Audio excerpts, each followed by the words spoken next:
clap. Aujourd'hui, on reçoit Valentin qui va nous parler de Gideon Falls. Ok Valentin, présente-toi, qui es-tu? Pourquoi tu nous parlais de Gideon Falls, pardon? Et c'est à ton tour. Je suis Valentin. Je lis des comics depuis maintenant peut-être 3 années. J'ai découvert Gideon Falls grâce à un pote sur les conseils comme ça. C'était au moment du confinement. Ok. Ok. Ok. Fallait de quoi lire et du coup je me suis lancé dans les 4 tomes directement de Gideon Falls. Parle-nous de Gideon Falls. Gideon Falls. Alors, du coup, on suit l'histoire de Norton Sinclair. C'est un jeune homme atteint d'une maladie mentale qui est pas du tout définie par Jeff Lemire dans le comics, puisque c'est un sujet auquel il connaît pas. Et ce personnage-là, en fait, il peut pas s'empêcher de fouiller dans les poubelles de la ville dans le but de retrouver des objets comme des morceaux de clous ou du bois, en fait. Et ça, on le découvre en fait dans l'histoire. Pourquoi il fait ça et dans quel but.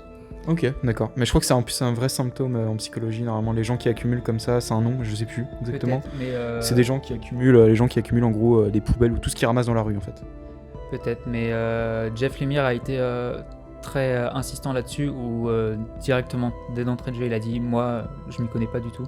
Mais il faut juste savoir que ce gars-là, il a une maladie mentale qui fait qu'il pourra jamais s'empêcher de faire ça. » Okay. Jeff Lemire qui a fait entre autres Sweet House, je crois que c'était lui. C'est ça, Sweet House. Trillium aussi, je crois. Black Hammer, exactement. Moon Knight. Moon Knight, c'était lui aussi. Il a fait un Moon Knight, ouais. Ok. Et André Sorrentino, du coup, qui est au dessin, si je me trompe pas, c'est ça. Qui a fait entre autres le Old Man Logan, la série Marvel Now, qui était très très cool. Et je crois que c'était la série qu'ils ont fait juste avant justement de s'attaquer à Gideon Falls. Exactement. Le même duo. C'est ça, ils ont fait Old Man Logan et c'est la suite de ce comics-là où Jeff Lemire a dit à Andrea, mec, il est temps qu'on lance notre propre série à nous. Et ils avaient également travaillé ensemble sur Green Arrow chez DC. Donc c'est vraiment un duo qui matche bien.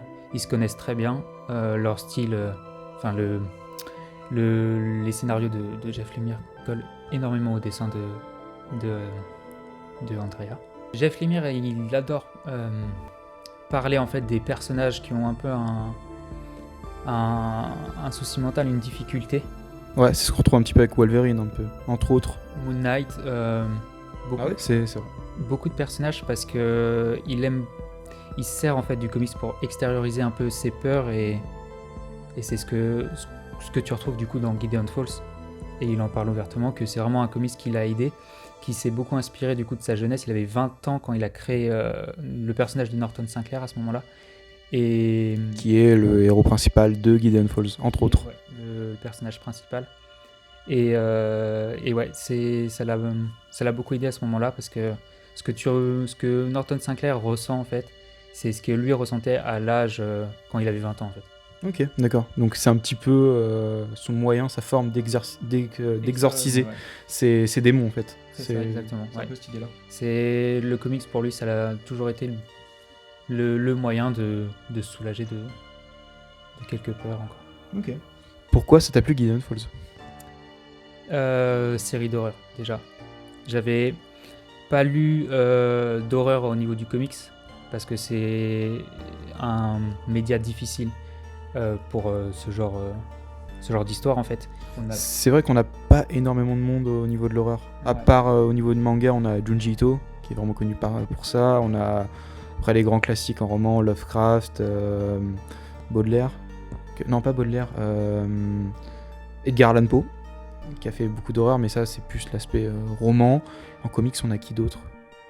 Du coup, on a Joel aujourd'hui qui... Joel tout à fait, qui a sorti entre autres Basket Full of Heads et Plunge qui arrive dans les semaines à venir. Au moment où on tourne là.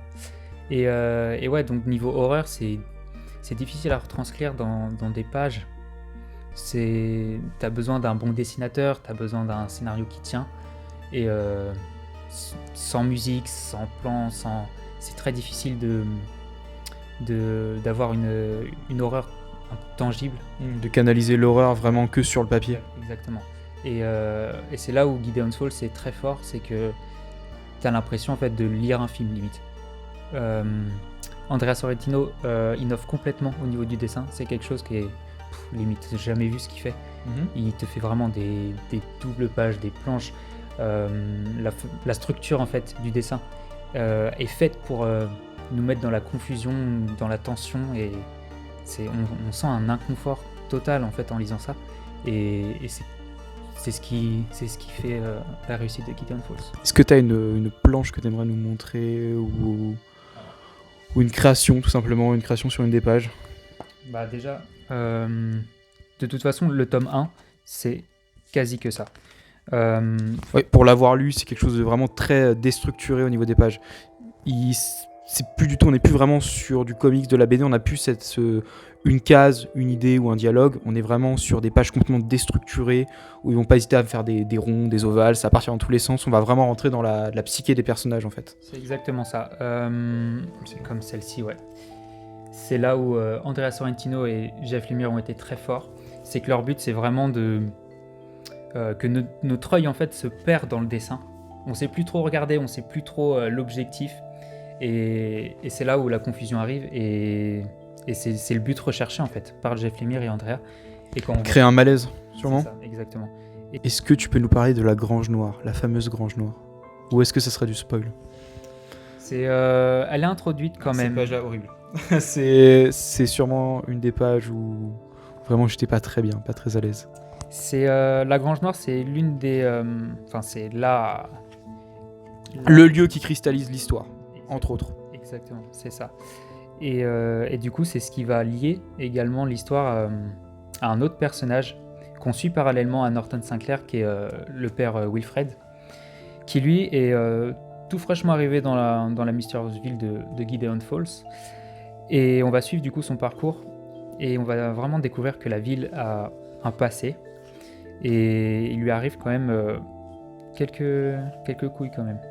C'est très Lovecraftien comme histoire, j'ai l'impression. Même si je l'ai lu, ça rappelle un petit peu le cauchemar d'Innsmouth, où un homme arrivait sur une île avec tout le village en gros qui préparait en gros un festival où ils avaient tous des têtes de monstres un petit peu. Et ça a l'air d'être un peu dans ce délire de la ville qui a une sorte de secret, tout un mystère que tout le monde entretient, et dès qu'il y a un nouvel arrivant qui arrive, c'est beau, qui est aux prises à ça, et en fait qui va devoir s'accoutumer à la fois des gens qui y habitent, mais aussi de la ville et de ses secrets.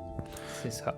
Et dès le tome 1, il va découvrir que par exemple, il y a un groupe d'habitants de Gideon Falls qui se réunissent justement pour percer les secrets de cette mystérieuse grange.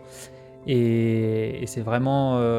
il prend ça un peu dans l'absurde quand il découvre ça, mais au fil du temps, ça s'avère vrai. Ok, très bien. Je te remercie Valentin. C'est moi qui te remercie. De ton avis, et c'était très constructif et très argumenté. Merci beaucoup Valentin. Merci à toi.